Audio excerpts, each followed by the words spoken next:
자, 오늘 말씀을 함께 보시겠습니다. 마가복음 14장 22절에서 25절입니다. 마가복음 14장 22절에서 25절 말씀입니다. 우리 한 절씩 교대로 읽습니다. 그들이 먹을 때 예수께서 떡을 가지사 축복하시고 떼어 제자들에게 주시며 이르시되 받으라 이것은 내 몸이니라 하시고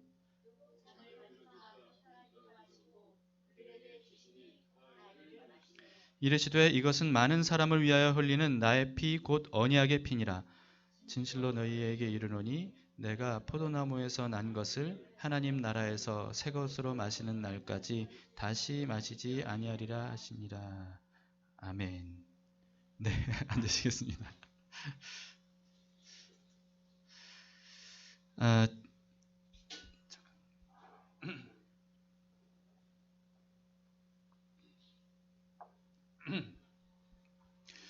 지금은 사순절 기간입니다.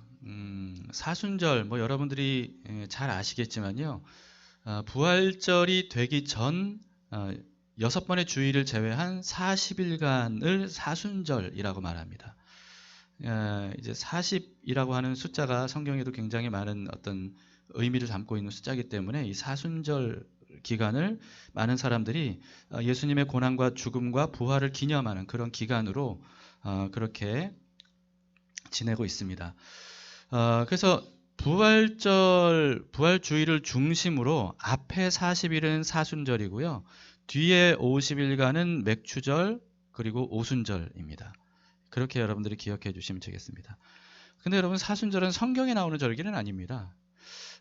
현재 형태로 사순절이 전승되기 시작하게 된 것은 한 7세기 무렵쯤에 서로마 교회로부터 시작이 됐다고 합니다. 물론 그 이전에도 그런 비슷한 형태들이 있었지만 지금의 사순절과 비슷하게 된 것은 이때부터 시작이 됐다고 합니다. 사순절은 원래 수요일부터 시작이 됩니다. 제2의 수요일이라고 말하는데요. 그래서 올해 사순절은 2월 26일부터 시작이 됐습니다. 근데 공교롭게도 그때가 코로나19 때문에요. 현장 예배를 드리지 못하기 시작한 때예요. 그래서 온라인 예배로 전환이 되던 그때였습니다. 그때부터 이게 사순절이 시작이 된 거죠. 이게 참 희한하게도 예상치 못한 이 고난이 시작이 된 그때 이제 사순절이 시작이 된 겁니다.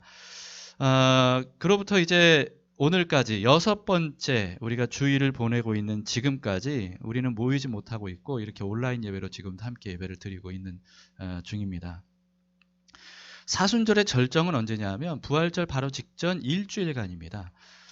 그 일주일간 무슨 일이 있었는가 2000년 전에 6월절을 앞둔 안식일 다음 날인 종려주일에 예수님이 사람들의 엄청난 환호를 받으면서 이제 예루살렘 성으로 입성을 하셨죠. 그리고 그 주 금요일인 6월절에 예수님께서 어린 양 제물이 되어주셔서 십자가에서 죽으시고 장사되셨습니다. 그리고 그로부터 3일 후인 안식일 다음 날 초실절 새벽에 예수님이 부활의 첫 열매로 부활하셨습니다. 이 일주일간을 우리는 뭐라고 부릅니까? 고난주간이라고 부르죠. 네. 오늘이 바로 이 고난주간이 시작되는 종려주일입니다. 그리고 이번 주가 바로 고난주간이고 다음 주가 부활절입니다. 근데 오늘 본문은요, 종려주일에 있었던 일에 대한 기록은 아닙니다. 6월절 금요일에 있었던 일입니다. 오늘 본문. 우선 우리가 잊지 말아야 될 건 뭐냐 하면 유대인의 하루 개념입니다. 지금 태양력을 쓰는 우리의 하루 개념과 좀 다르다 그랬죠? 6월절은, 유대인은 하루가 해가 지는 저녁부터 시작이 됩니다. 그러니까 우리는 아침 식사를 먹으면서 하루가 시작이 됐다 이렇게 생각하지만 유대인들은 저녁 식사를 먹으면서 하루가 시작되는 개념을 가지고 있는 거예요. 그래서 오늘 본문의 때도 정확히 말하자면 6월절이 시작된 목요일 저녁입니다. 그때 있었던 일이 오늘 본문의 기록입니다. 지난 금요 기도회 때 제가 설명드렸듯이요. 6월절은 죽음의 날이면서 구원의 날이었습니다. 어린 양이 죽었죠. 그러므로 인해서 이스라엘이 구원을 받은 날. 그게 바로 6월절입니다. 그래서 그날을 대대로 기념하기 위해서 6월절에는 어떻게 그날을 기념을 하냐 하면 1년 된 어린 양을 잡아서 그 고기를 먹고 무교병, 쓴 나물, 포도주 이걸 같이 먹었습니다. 그래서 이 모든 음식들이 유월절의 의미가 담긴 그런 음식들입니다. 예수님과 제자들도 오늘 본문에서요, 다락방에서 이런 성찬식의 기원이 된 그 최후의 만찬을 바로 유월절 만찬으로 하신 겁니다. 다시 말해서요, 여러분, 우리가 아는 그 성찬식은요, 그냥 어느 날 갑자기, 이날 갑자기 생긴 게 아니고요, 이미 오래전부터 유대인들이 유월절에 행하던 기념 식사였어요. 그 식사를 예수님이 제자들과 함께 최후 만찬으로 하셨던 거죠. 근데 여러분, 성찬식이 유월절 기념 식사와 다르게 구별된 그 이유가 오늘 예수님께서 하신 이 말씀 때문입니다. 22절을 보시면 이렇게 되어 있습니다. 그들이 먹을 때 예수께서 떡을 가지사 축복하시고 떼어 제자들에게 주시며 이르시되 뭐라고 하셨습니까? 받으라, 이것은 내 몸이니라. 이렇게 말씀하셨어요. 받으라, 이것은 내 몸이니라. 뭘 주시면서? 떡을 주시면서, 무교병을 주시면서 그렇게 말씀하신 거죠. 자기 몸이라고 하셨어요. 여러분, 이제까지 유월절을 수천 년간 이스라엘 백성들이 지켜왔는데, 그런데 이런 말을 하면서 떡을 나눠준 사람은 아무도 없었습니다. 오직 예수님만 이런 놀라운 말씀을 하셨던 거죠. 물론 우리는 이게 너무 익숙한 말이기 때문에 별 감흥이 없을지 모르겠지만, 이 당시 유대인 입장으로 한번 생각해 보세요. 어떻게 무교병을 자기 몸이라고 할 수 있냐 말이죠. 그뿐만이 아니었습니다. 23, 24절에 보시면 또 잔을 가지사 감사기도 하시고 그들에게 주시니 다 이를 마시며 이르시되 이것은 많은 사람을 위하여 흘리는 나의 피 곧 언약의 피니라. 이 붉은 포도주를 예수님께서 자기 피라고 이렇게 말씀을 하셨습니다. 그럼 제자들이 이 말씀을 들었을 때 어떤 일이 떠올랐을 거예요. 오병이어가 일어난 그 다음날 예수님께서 사람들에게 하셨던 말씀, 그게 떠올랐을 겁니다. 그때도 예수님은 자기 살과 피를 먹고 마셔야만 영생을 얻을 수 있다. 자기 살과 피를 먹고 마시지 않으면 영생을 얻을 수 없다. 이렇게 말씀을 하셨습니다. 그때 수많은 군중들이 오병이어를 먹은 사람들인데, 근데 이 사람들이 오병이어 먹고 너무 큰 감동을 받아서 막 흥분한 나머지 예수님을 왕으로 삼으려고 했었거든요. 근데 하루 다음 날인 예수님께서 이런 말씀을 하는 걸 듣고 고개를 가로젓는 거예요. 그러면서 미쳤나 보다. 아마 이렇게 생각했겠죠. 그러면서 예수님을 다 떠나갔습니다. 그 정도로 예수님께서 내 살과 피를 먹고 마시라 라고 하신 말씀은 굉장히 기괴하고 혐오스러운 그런 말씀이었던 거예요. 근데 예수님께서 그 말씀을 유월절 식사 때 또다시 하시는 겁니다. 받아 먹으라. 이건 내 살이다. 받아 마시라. 이건 내 피라. 그러면서 예수님께서 제자들에게 주시는 겁니다. 왜 예수님께서 이런 유대인들이 받아들이기 어려운 이런 말씀을 하셨을까? 왜냐하면 자기 자신이 바로 구원을 위해 죽어야 할 유월절 어린 양으로 온 그런 존재다라고 하는 것을 강렬하게 각인시키기 위해서 굳이 이런 말씀을 하신 것이다라고 하는 거죠. 우리는 1년에도 여러 차례 성찬식 할 때마다 반복적으로 이 익숙한 말씀을 대합니다. 저도 이제 여러분들에게 성찬식 할 때 드리면서 그런 말씀을 드리잖아요. 주님께서 당신을 위해 찢기신 살입니다. 당신을 위해 흘리신 피입니다. 그러면서 드리다 보니까 우리는 이 말씀을 너무 잘 알아요. 근데 사실 잘 알기 때문에 잘 모릅니다. 익숙하기 때문에 잘 몰라요. 예수님의 말씀의 의미를 제대로 이해하려면 유월절의 기원이 된 바로 그날 밤, 그러니까 이스라엘이 출애굽하던 그날 밤을 우리가 좀 생각해 볼 필요가 있습니다. 그날 저녁부터 하루가 시작되죠. 저녁 때 해가 떨어지자 장자의 재앙이 시작이 됩니다. 그런데 이미 하나님께서 장자의 재앙을 피할 수 있는 유일한 방법을 알려주셨어요. 그게 1년 된 흠없는 어린 양, 미리 선정한 어린 양을 잡아서 그 피를 문틀에 바르고 문틀에 바른 그 집 안에 들어가서 거기서 잡은 어린 양 고기를 먹으면 돼요. 이게 바로 장자의 재앙을 피할 수 있는 유일한 방법이에요. 그 당시로서는 이 방법이 바로 복음이죠. 하나님이 복음을 알려주신 겁니다. 구원받을 수 있는 길이 그것밖에 없다. 여러분, 근데 이 방법을 알려주셨잖아요. 근데 이스라엘 사람이 이 방법대로 하지 않았으면 어떻게 됐을까요? 장자가 죽었을까요? 살았을까요? 이스라엘 백성인데 이 방법대로 하지 않으면 이스라엘 백성이라도 장자가 죽었을 겁니다. 만약에 애굽 사람인데, 이방인인데, 근데 이 방법대로 했다면, 여호와라고 하는 분이 이렇게 하면 된대. 그래서 했다면, 이방인인데 장자가 그래도 죽었을까요? 살았을까요? 살았을 겁니다. 여러분, 당시에 장자가 죽는 것은 어떤 의미냐면 대가 끊기는 것을 의미하는 건데요. 오늘날에는 뭐 대가 끊기는 거 별로 그렇게 중요하게 생각하지 않지만 그 당시는 대가 끊기는 것은 가문의 멸망을 의미하는 거였습니다. 재앙 중에 가장 큰 재앙이었어요. 그래서 장자를 얻기 위해서 뭐 계대 결혼이라고 하는 지금으로서는 정말 해괴망측한 어떤 그런 결혼 풍습도 있었거든요. 나아가서 한 사람의 모든 장자가 죽는다. 애굽에 있는 모든 장자가 죽는다고 하나님 말씀하셨잖아요. 여러분, 이건 뭘 의미합니까? 이것은 나라와 민족의 멸망을 의미하는 거예요. 그러니까 어마어마한 재앙인 겁니다. 장자가 죽는 것은 모든 인류가 멸망당하는 것을 의미하는 거였습니다. 그날 밤 어린 양을 잡아서 피를 발랐어요. 하나님의 말씀을 믿고 발랐습니다. 그리고 그 집안에 들어가서 저녁 식사로 양고기를 먹는 거예요. 근데 뭐 먹는 중이든지 아니면 먹은 다음인지 저 멀리서부터 다급한 비명 소리가 들리는 거예요. 그러면서 막 통곡 소리가 들리는 거예요. 저 멀리서부터. 그러더니 그 소리가 점점 퍼져요. 더 비명 소리가 많아지고 더 커지고, 그리고 그 소리가 점점 가까워져요. 이게 무슨 뜻입니까? 죽음의 천사가 저 멀리에서부터 지금 다가오고 있는 거예요. 가까워지는 겁니다. 여러분, 어느 누구도 장자의 죽음을 피할 수도 막을 수도 없었습니다. 그러니까 얼마나 두려웠겠어요. 이게 바로 모든 인류의 운명입니다. 죄 가운데 빠진 인류의 운명이 바로 이런 죽음의 천사를 피할 수 없는 거죠. 그런데 하나님이 그런 죽음의 심판을 피할 수 있는 유일한 방법을 알려주셨던 거예요. 그래서 이 어린 양의 피, 고기, 이것을 바르고 먹은 사람, 이 사람이 그렇게 실천하고 집 안에서 기다리고 있는 거죠. 피 바르고 고기를 먹은 사람은 점점 가까워지는 비명소리, 통곡소리, 이걸 들으면서 어떤 마음이 들었겠습니까? 두려웠겠죠.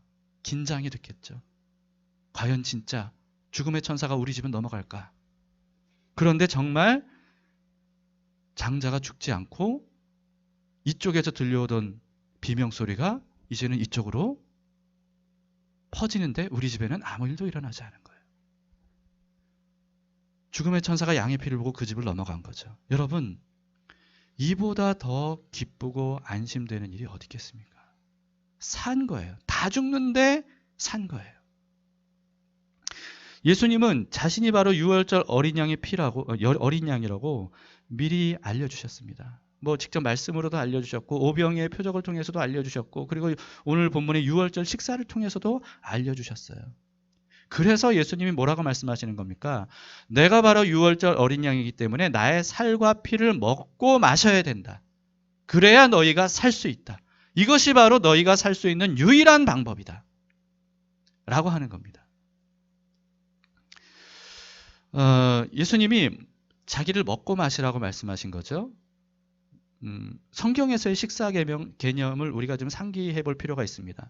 하나님께 바쳐진 제물을 이스라엘 백성들이 함께 먹고 마시는 것은, 먹는 것은 뭘 의미하냐면 하나님과의 연합을 의미합니다. 하나님과 하나 되는 것을 의미했어요.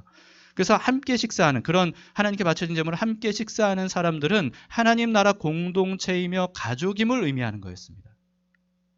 반면에 마찬가지로 우상에게 바쳐진 제물을 먹는 것, 이건 뭘 의미하겠습니까? 우상과의 연합을 의미하는 거죠. 그래서 거짓 신에게 속한 사람들, 이런 사람들은 우상 제물을 먹는 사람들이었습니다. 여러분, 그래서 유대인들은요, 이방인들과 식사를 함께 하지 않았었거든요. 그게 왜 그러냐면 이방인들, 우상에게 바쳐진 제물을 먹고 그들이 거기에 속한 사람들이 된 사람들과 함께 식사하는 것, 그것은 그들과 연합하는 것이고 우상들과 연합하는 것이라고 그렇게 여겨졌던 거예요. 그래서 유대인들은 이방인들과 식사를 하지 않았던 겁니다.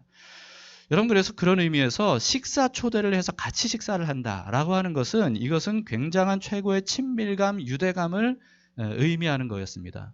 근데 하나님께서 이스라엘 백성들에게 뭐라고 말씀하셨습니까? 너희 나그네를 대접하라.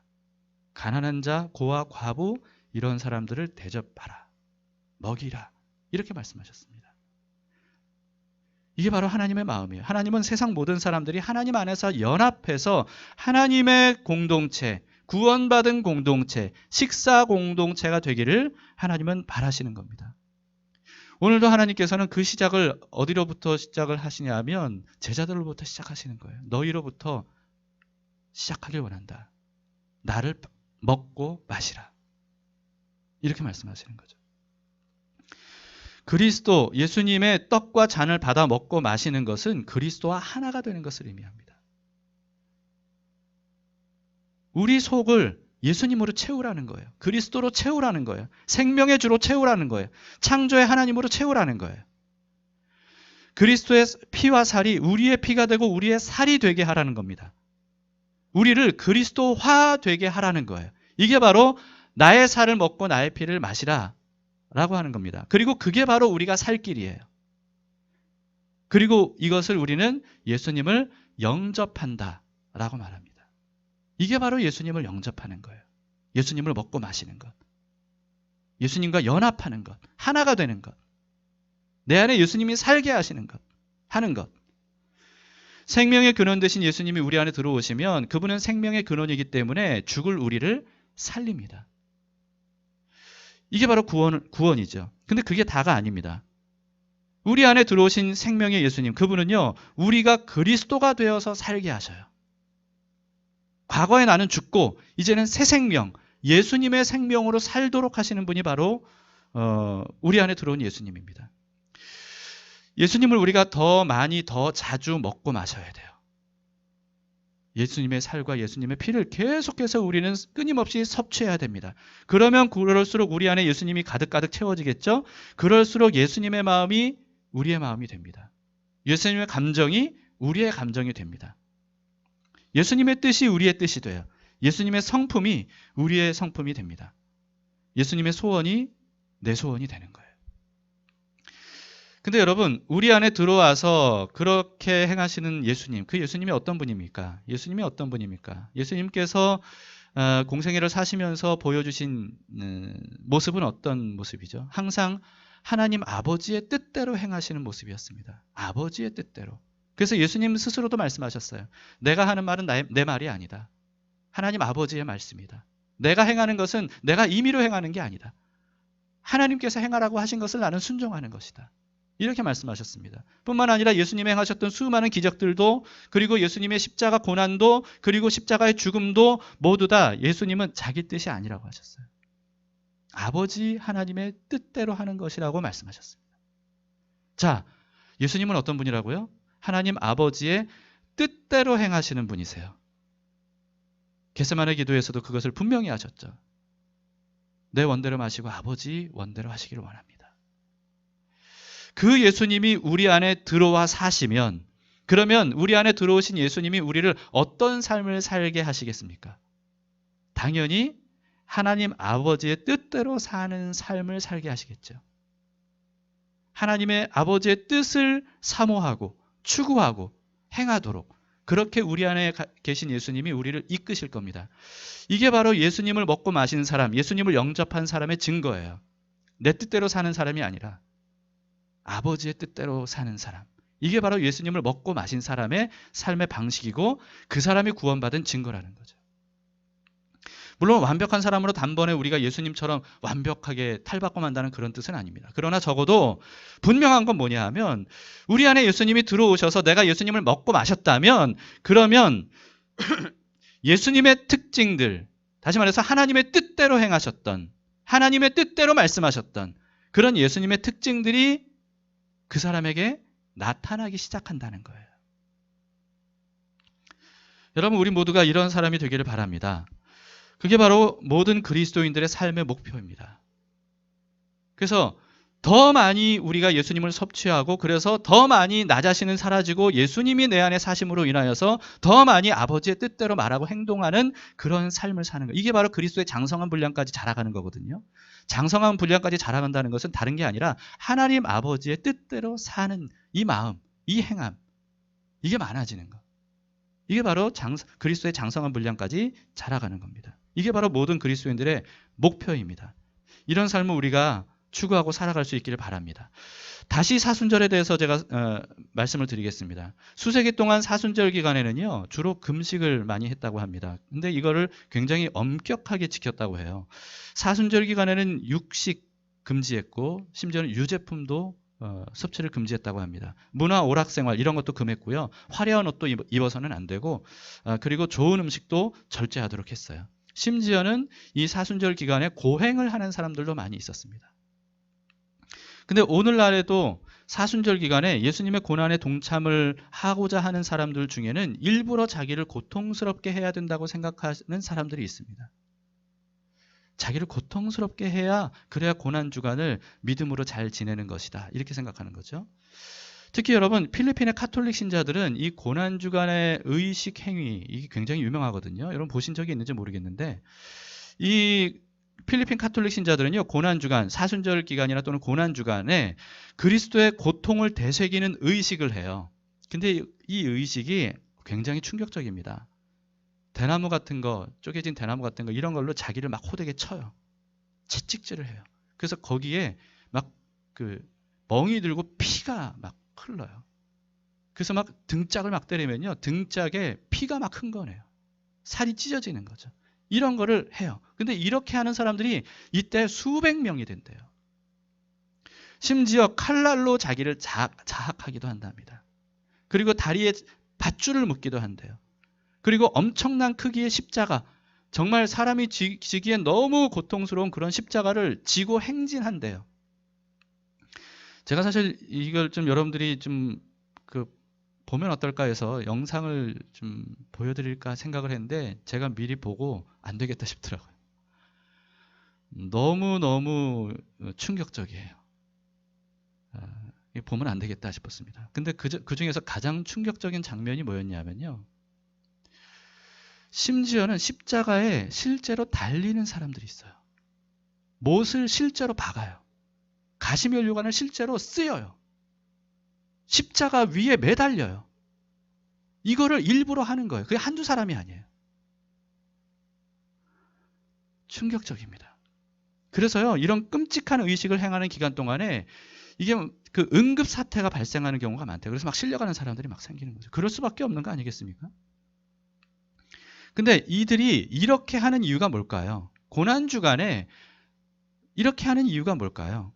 필리핀의 한 가톨릭 신자와 인터뷰를 했는데, 이 사람이 이렇게 대답을 했습니다. 내 아이에게 약속했어요. 큰아이가 내 과실 때문에 세상을 떠났습니다. 이 의식을 시작한 이후로 내 아이들이 거의 아프지 않아요. 여러분, 그러니까 이런 고행, 자학, 이걸 하는 이유가 뭐예요? 그렇게 해야 우리가 구원받을 수 있고, 그렇게 해야 우리가 복받을 수 있고, 그렇게 해야 우리가 소원을 이룰 수 있다, 이렇게 생각하는 거예요.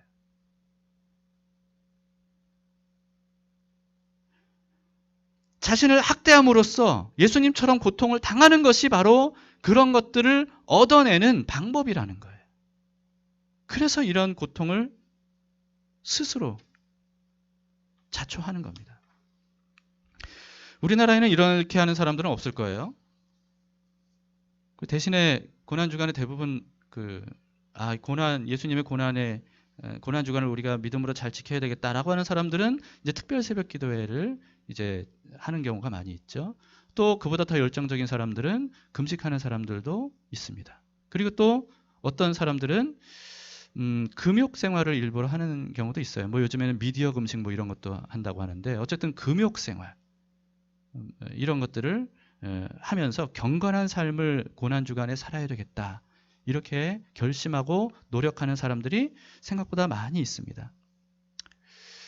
자, 그런데 여러분, 만약에 이런 행위들, 이런 어떤 실천들, 이런 것 자체를 그래야만 내가 구원받을 수 있고, 그래야만 내가 복받을 수 있고, 그래야만 내가 하나님으로부터 소원을 이룰 수 있다라고 하는 이런 마음으로 한다면, 물론 그런 마음으로 이렇게 하는 사람들이 다 그렇게 한다는 뜻은 아니에요.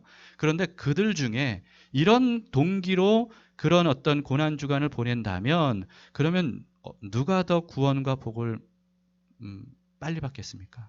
필리핀 사람들과 한국 사람들 중에. 필리핀 사람들이겠죠. 여러분 무슨 뜻입니까? 그럼 우리가 필리핀 사람들처럼 해야 된다는 뜻이 아니고요. 고행이든 금욕이든 특세든 그런 행위 자체, 그런 것들로 구원과 복과 어떤 하나님의 은혜와 소원을 이루려고 하는 것, 그것은 동기 자체가 잘못된 거라는 것이고, 그것은 하나님에 대한 믿음이 잘못됐다는 것을 의미합니다. 사순절과 고난주간에 일부러 자기 몸을 괴롭히는 행위, 그거 자체로는 아무 의미도 없고 심지어 그냥 해로울 뿐입니다. 그리고 여러분 이것은 무엇보다도 예수님의 대속에 대한 불신앙적 행위예요. 왜냐하면 예수님의 대속적인 그 고난과 죽음으로 부족하다라고 생각하는 거거든요. 예수님께서 행하신 그것만으로는 안 된다. 내가 실제로 그런 고통을 당해야만 그래야 뭔가 된다라고 생각하는 거예요. 예수님께서 치르신 대가만으로는 안 된다. 그것만으로는 부족해. 그러니까 내가 대가를 또 치러야 그래야 내가 구원받을 수 있고 복과 은혜를 얻을 수 있다. 이렇게 생각하는 거죠. 여러분 이것은 예수님 그리스도의 대속에 대한 불신앙적 행위입니다. 동기가 잘못됐을 때. 그렇기 때문에 사순절과 고난주간이라고 해서 예수님의 고난에 동참하겠다면서 일부러 자신을 힘들게 하지 않아도 돼요. 그럴 필요가 없습니다. 다만 우리가 해야 되는 건 뭐냐 하면 우리를 대신해서 어린 양으로 죽으신 예수님을 깊이 묵상하는 거예요. 그러면서 예수님이 내 안에 사시도록 더 많이 예수님을 먹고 마시는 거예요. 예수님께서 고난주간 이제 6월절에 내 살을 먹고 내 피를 마시라 말씀하셨잖아요. 그렇다면 우리가 해야 될 건 뭡니까? 그걸 받아 먹는 거예요. 그걸 받아 마시는 거예요. 내 안에 예수님을 채우는 거예요. 말씀으로 기도로 그분과 하나가 되는 거예요. 이게 바로 우리가 고난주간 사순절 기간 동안 해야 되는 일이죠. 십자가의 의미를 오해해서는 안 됩니다. 십자가는 자학하는 게 아니에요. 자학하는 것은 십자가와 관계가 없습니다.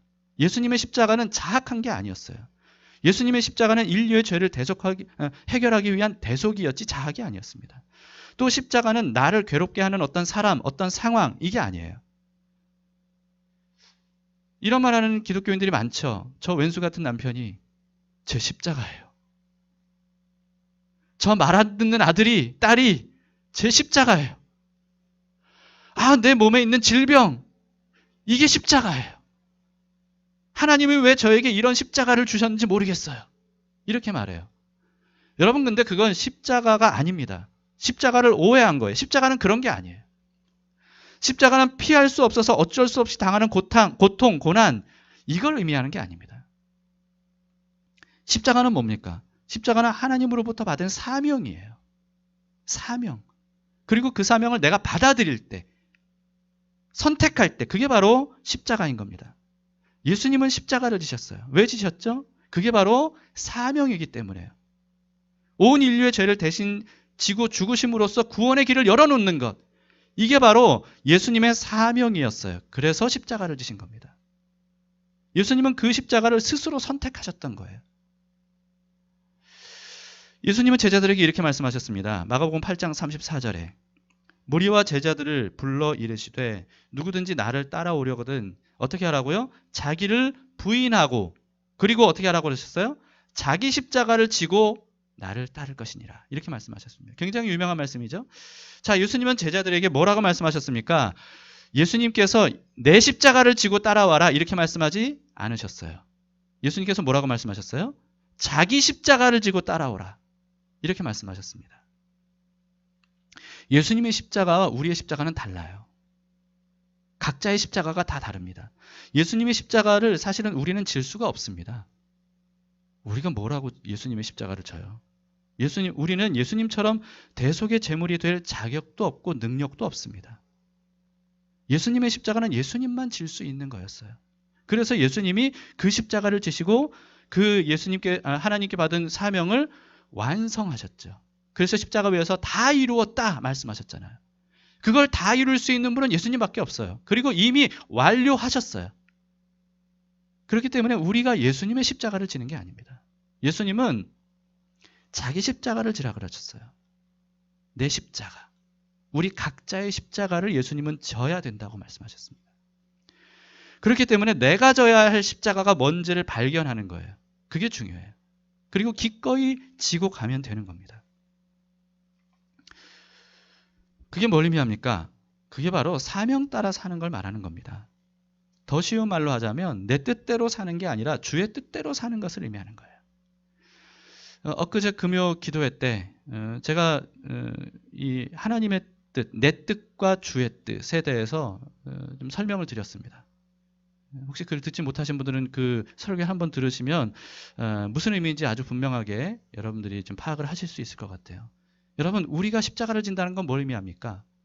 나의 뜻대로 사는 게 아니라 주의 뜻대로 사는 거예요. 이게 바로 사명 따라 사는 겁니다. 그게 우리가 져야 될 십자가예요. 그리고 그게 바로 사순절과 고난주간을 사는 우리의 방식이 되어야 됩니다.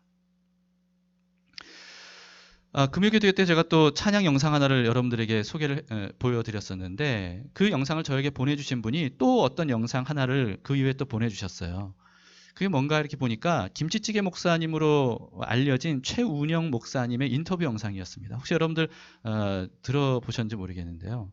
이 최운영 목사님은 원래 미국 이민사회에서 한인교회를 목회하셨던 분입니다. 이제 부목사 기간까지 다 합치면 17년간 미국에서 이제 그렇게 목회를 하셨던 분인데, 근데 목회가 꽤 탄탄했나 봐요. 안정적이었나 봐요. 교회가 이렇게 잘 성장했나 보죠.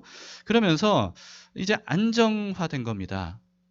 뭐 연봉도 올라가고, 그리고 뭐 삶이 안락해지고, 그리고 노후도 이제 잘 보장이 되는 것 같고, 이런 상황이었는데, 근데 그러면 그럴수록 이 목사님 마음이 굉장히 불편해졌대요. 왜냐하면 자신의 삶이 예수님의, 성경에 기록된 예수님의 삶과 너무 다르다고 생각이 된 겁니다. 그러니까 특히 설교할 때 괴로웠대요. 예수님에 대해 설교를 하는데 자기 삶은 예수님 삶과 너무 동떨어져 있으니까 불편했대요. 그래서 교회를 사임하려고 했대요. 근데 교회에서 허락하지 않았답니다. 그래서 어떻게 하면 내가 성경대로 예수님처럼 그렇게 실천하며 살 수 있을까? 어떻게 하면 목회, 이 안락한 교회를 사임하고 그런 삶을 살 수 있을까 생각하던 중에 SNS를 통해서 어떤 기사를 봤다고 합니다. 근데 그 기사가 어떤 기사냐면, 이제 정릉에서 김치찌개를 3,000원에 팔면서 가난한 사람들을 배불리 먹게 해주는 그런 일을 하시는 어느 신부님 기사였어요. 근데 그 신부님의 기사를 보고 이 최 목사님의 가슴이 뜨거워졌답니다. 바로 이거구나. 그래서 곧장 한국으로 날아왔대요. 그리고는 이 신부님을 찾아갔대요. 그리고는 나도 이거 하고 싶다. 그래서 3,000원 김치찌개 2호점을 나에게 내게 해달라. 이래서 허락을 받았답니다. 그리고는 바로 미국으로 돌아가서 교회를 사임하고 한국에 와서 이 김치찌개를 시작을 한 거예요. 3,000원짜리. 근데 이 영상에 보니까요, 3,000원짜리 김치찌개가 이게 어떻게 3,000원에 팔지? 그러니까 이 적자, 거의 늘 적자인 것 같아요. 근데 그걸 하는 거예요. 그럼으로써 이 배불리 음식을 먹지 못하는 사람들이 싼 값으로 먹고 싶은 만큼 먹을 수 있도록 밥도 무제한 리필로 주면서 이런 일을 시작을 하게 된 거죠. 그래서 이 최은영 목사님이 이런 얘기를 합니다. 예전에는 목사님 설교 은혜 받았습니다. 이 말이 그렇게 너무 듣기 좋았대요. 근데 그보다 훨씬 지금은 더 행복한 말을 듣고 있대요. 그게 무슨 말이냐면, 찌개가 너무 맛있어요. 이 말을 들으면 그게 그렇게 행복하대요. 자기가 제일 좋아하는 소리는 김치찌개 그 그릇 긁는 소리래요. 그러니까 이 소리가 들리면 맛있게 다 먹었구나. 이런 생각이 드니까 그 소리가 너무 듣기 좋고 행복하다고 합니다. 여러분, 최 목사님에게는 이게 바로 하나님의 부르심이고 사명이에요. 이분이 지시는 십자가입니다. 최 목사님이 힘들어도 어려워도, 이게 얼마나 힘들겠어요? 어렵겠어요. 안락하고 그 보장된 목회 사역을 그만두고 17년간이나 목회했던 그것을 그만두고 낯선 한국 땅으로 다시 돌아와서 그렇게 김치찌개를 남지도 않는 거 퍼다 주면서 그렇게 하는 게 얼마나 힘들고 어렵겠습니까? 인간적으로 보면 굉장히 걱정이 되죠. 이게 과연 언제까지 이게 유지될 수 있을까? 이렇게 생각이 될 수 있는 그런 일이에요. 그런데도 불구하고 아무리 힘들고 어려워도 지고 싶은 십자가인 거예요. 최은영 목사님은 이 기쁨을 누리고 있는 거예요. 너무 행복한 거예요, 이게. 배불리 먹지 못했던 사람들이 배불리 먹고 고맙다고 얘기하고 가는 거. 맛있게 먹었다고 얘기하고 가는 거. 여러분, 십자가가 뭔지 아세요? 십자가는 고통스럽지만 지고 싶은 겁니다. 빌립보서 2장 13절에 이렇게 말씀이 있어요. 빌립보서 2장 13절에 너희 안에서 행하시는 이는 하나님이시니 자기의 기쁘신 뜻을 위하여 너희에게 소원을 두고 행하게 하시나니. 하나님의 기쁘신 뜻을 위해 어떻게 하신다고요? 우리 안에 소원을 갖게 하시는 거예요. 소원을 갖고 원하기 때문에 하도록 하신다는 거죠. 이게 바로 하나님의 방법입니다.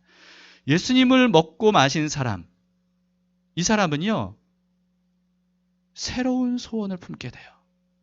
예수님의 소원이에요. 예수님의 소원이 내 소원이 되는 거죠. 그래서 여러분, 십자가는요, 힘들고 고통스럽지만 행복한 겁니다. 왜? 소원을 이루어가는 거니까.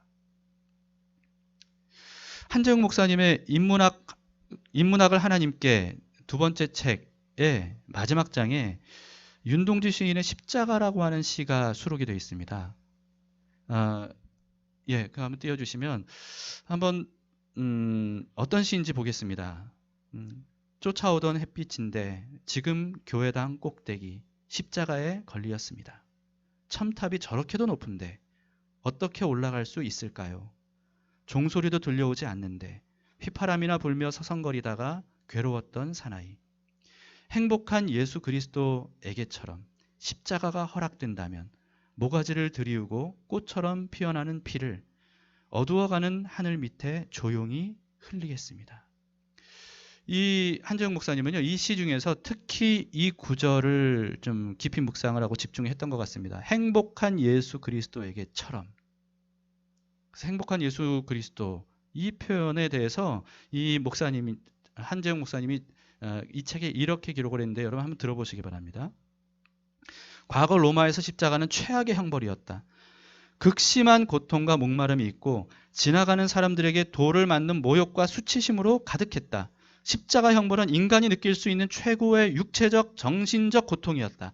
따라서 예수님을 괴로웠던 사나이라고 말한 것은 이해할 수 있다. 그런데 시인은 뒤이어 행복한 예수 그리스도라고 말한다. 왜일까? 십자가는 하나님이 예수님을 이 땅에 보내신 목적이었다. 예수님은 십자가의 의미를 잘 알고 계셨다. 예수님이 십자가의 죽으심으로 사람들의 죄를 사하고 구원 얻게 하며 하나님의 나라에 들어가게 한다는 사실을 알고 계셨다. 그래서 예수님은 하나님 아버지의 뜻을 이루는 십자가에서 행복하셨다는 것이다. 십자가의 길이 행복의 길이다. 자, 여러분, 근데 생각해보면요, 정말 그렇습니다. 사실 이게 행복하지 않으면, 십자가를 지는 게 행복하지 않으면 어떻게 그렇게 고통스러운 십자가를 끝까지 질 수 있겠어요? 예수님은 완벽한 인간으로 오셨습니다. 인간이 느끼는 고통, 두려움, 수치심, 뭐 이런 것들을 고스란히 다 느끼셨던 분이에요. 그분이 하나님이기 때문에 덜 느끼셨을 것이다? 아닙니다. 예수님은 그 모든 것들을 다 느끼셨어요. 뿐만 아니라 예수님이 느끼셨던 고통은 그보다 더 큰 것이었습니다. 왜냐하면 하늘 하나님 아버지에게 버림받는 고통이었어요. 죄덩어리가 돼서 죄와 가까이 할 수 없고 죄를 심판하실 수밖에 없는 하나님께 완벽하게 버림받는 고통을 당하셨던 분이 예수님이에요. 그런데 예수님이 그 십자가를 한 인간으로서 어떻게 끝까지 견뎌내셨겠어요? 왜냐하면 십자가 이후에 어떤 일이 일어날지 그것을 예수님이 알고 계셨고 그것을 소원하셨기 때문입니다. 그것이 이루어지기를 간절히 바라셨기 때문이에요. 그리고 그것이 바랄 것을 아셨어요. 믿으셨어요. 그렇기 때문에 그게 행복했던 거예요. 이런 행복이 아니었다면 십자가를 끝까지 질 수 없습니다. 고통보다 행복이 훨씬 더 크기에 질 수 있는 게 바로 십자가입니다. 십자가를 지기로 선택한 사람만이 그 행복을 얻을 수 있는 거죠. 고난 중간에 십자가를 지고 가는 행복. 여러분, 이게 바로 우리가 경험이 일어날 수 있기를 바랍니다. 이 고난 주간 우리가 어떻게 지내면 좋을까요? 어떤 식으로 지내야 좋을까요? 뭐 금식하는 거 좋습니다. 특별 새벽 기도하는 거 좋습니다. 그 모든 것들이 아름답고 귀한 것들이에요. 그리고 하나님의 뜻 안에 있는 것들입니다.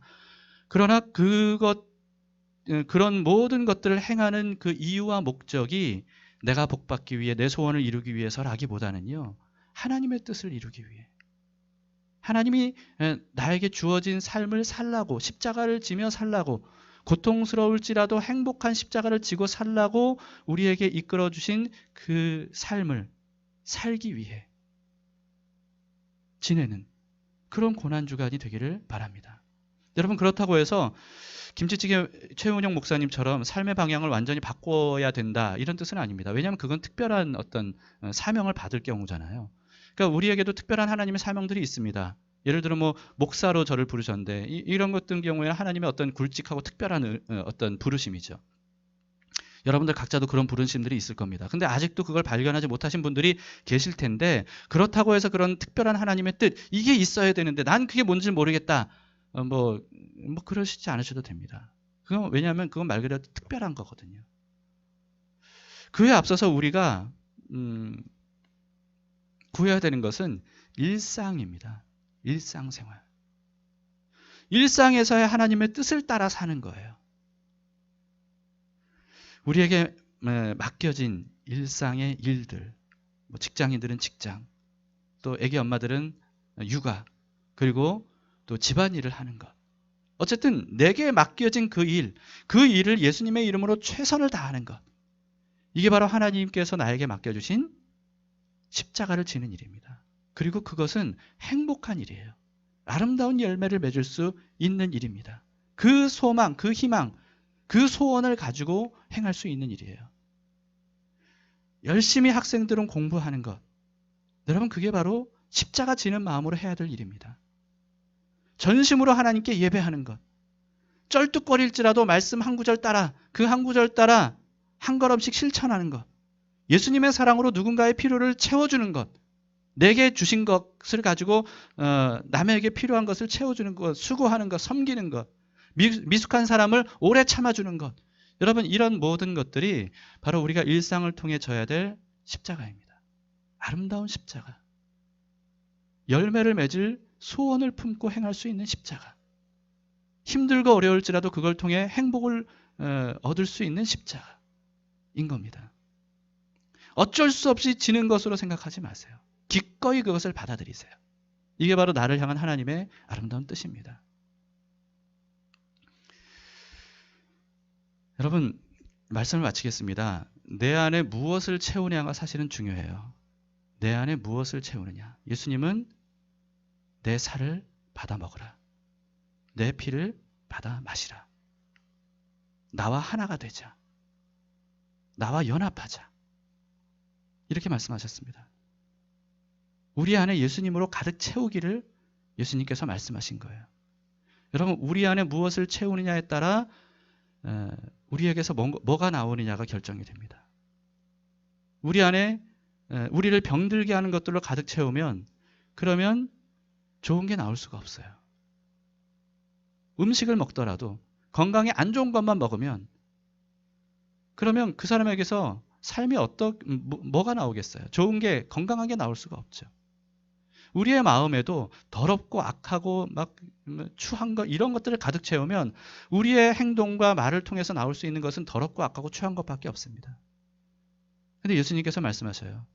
너희 안에 나로 채우라. 내 살로 채우라. 내 피로 채우라. 내 생명으로 채우라. 근데 그 예수님이 어떤 분이에요? 하나님의 뜻을 이루고자 하는 분이에요. 하나님의 선하시고 기뻐하시고 온전하신 뜻을 따라 말하고 행동하시는 분이에요. 그렇다면 그분을 우리 안에 채우면 우리 안에서 나오는 것은 하나님의 뜻을, 아름다운 뜻을 이루는 말과 행동들이 나오는 거죠. 핵심은 이겁니다. 그렇다면 내가 하나님의 뜻을 이루며 살아야지. 물론 그것도 중요합니다. 근데 가장 우리가 해야 되는 건 뭡니까? 우리 안에 무엇을 채우느냐 하는 겁니다. 예수님으로 채워야 돼요. 예수님으로. 날마다 예수님을 먹고 마셔야 돼요. 우리 안에 예수님께서 사시는 것처럼 그렇게 살 수 있게 되는 것, 이게 바로 우리가 소원해야 될 삶입니다. 이번 고난주간 예수님을 내 안에 가득 채우시길 바랍니다. 그래서 우리 안에 사신, 우리 안에 가득 채워진 예수님으로 인하여서 하나님의 뜻을 이루고 싶은 마음, 그 소원, 그리고 예수님의 성품이 나타나고, 그리고 예수님의 감정이 느껴지고, 예수님과 함께 동행하면서 고통스럽고 힘들지라도, 그렇더라도 십자가를 끝까지 지고 나아갈 수 있는 그 행복을 느끼는, 그로 인하여서 하나님의 아름다운 뜻이 이루어지는 것을 눈으로 보면서 하나님께 감사와 영광을 올려드리는, 어떤 이런 삶을 우리가 꿈꾸며 이번 고난 주간을 지나오며 우리의 일생을 살 수 있기를 축복합니다.